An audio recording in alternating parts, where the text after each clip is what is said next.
আল্লাহ রাব্বুল আলামিন সূরা হুদের 24 নম্বর আয়াতে বলেছেন, মাসালুল ফারিকাইনি কাল আ'মা ওয়াল আসাম্মি ওয়াল বাসীরি ওয়াস সামি' হাল ইয়াস্তাবিয়ানি মাসালা আফালা তাযাক্কারুন। দুটি দলের উদাহরণ হলো, যেই দল কোরআনকে প্রত্যাখ্যান করে মিথ্যাকে পুঁজি করে পরিচালিত হয়, তারা হচ্ছে অন্ধ, বোবা, মূর্খ। তারা চোখ থাকতে দেখে না, কান থাকতে সত্য কথা শুনে না, অন্তর দিয়ে সত্যটাকে উপলব্ধি করতে পারে না। অন্যদিকে আরেকটি দল, যেই দল সত্যকে খুঁজতে চায়, সত্যকে অ্যাকসেপ্ট করতে চায়, আমি আল্লাহ রাব্বুল আলামিন বলে দিলাম তারা হলো পৃথিবীর মধ্যে সবচেয়ে বুদ্ধিমান জাতি। সুতরাং এই দুই দল কখনো সমান হতে পারে না।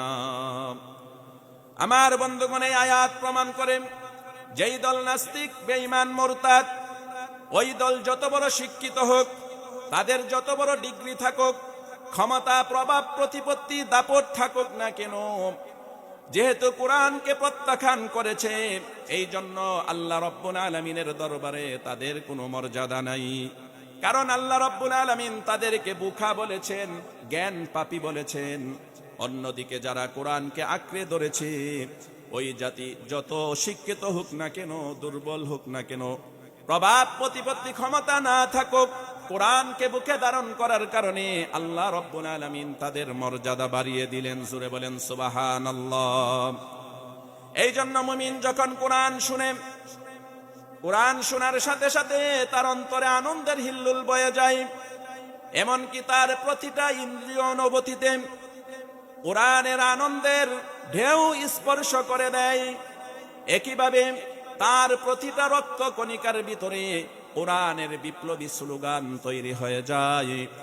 এজন্য আল্লাহ রাব্বুল আলামিন সূরা আনফালের 2 নম্বর আয়াতে বলেন, ইন্নামাল মুমিনুনা আল্লাযীনা ইযা যুকিরাল্লাহু ওয়াজিলাত কুলুবুহুম ওয়া ইযা তুলিয়াত আলাইহিম আয়াতুহু যাদাতুহুম ঈমানান ওয়া আলা রাব্বিহিম ইয়াতাওয়াক্কালুন।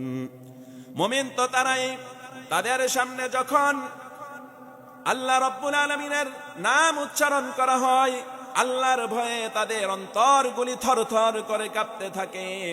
আর যখন কোরআনের বাণী তাদের সামনে তেলাওয়াত করা হয়, তখন অটোমেটিক তাদের ঈমানি শক্তি বেড়ে যায়। জোরে বলেন সুবহানাল্লাহ।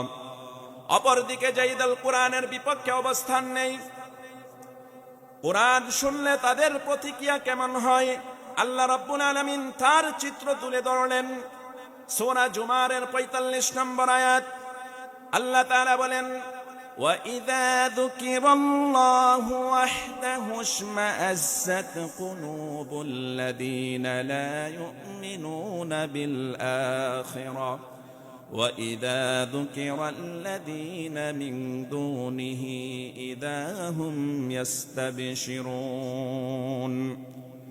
যেই দল কোরআনকে প্রত্যাখ্যান করেছে, কোরআন যখন তাদের সামনে তেলাওয়াত করা হয়, আল্লাহ তাআলার নাম যখন তাদের সামনে তেলাওয়াত করা হয়, তখন তাদের হৃদয়গুলি সংকুচিত হয়ে যায়। এই সংকীর্ণ মনা হৃদয় দিয়ে কোরআনের বাণীগুলিকে তারা অ্যাকসেপ্ট করতে পারে না, কোরআনের নূর দ্বারা নিজেকে আলোকিত করতে পারে না।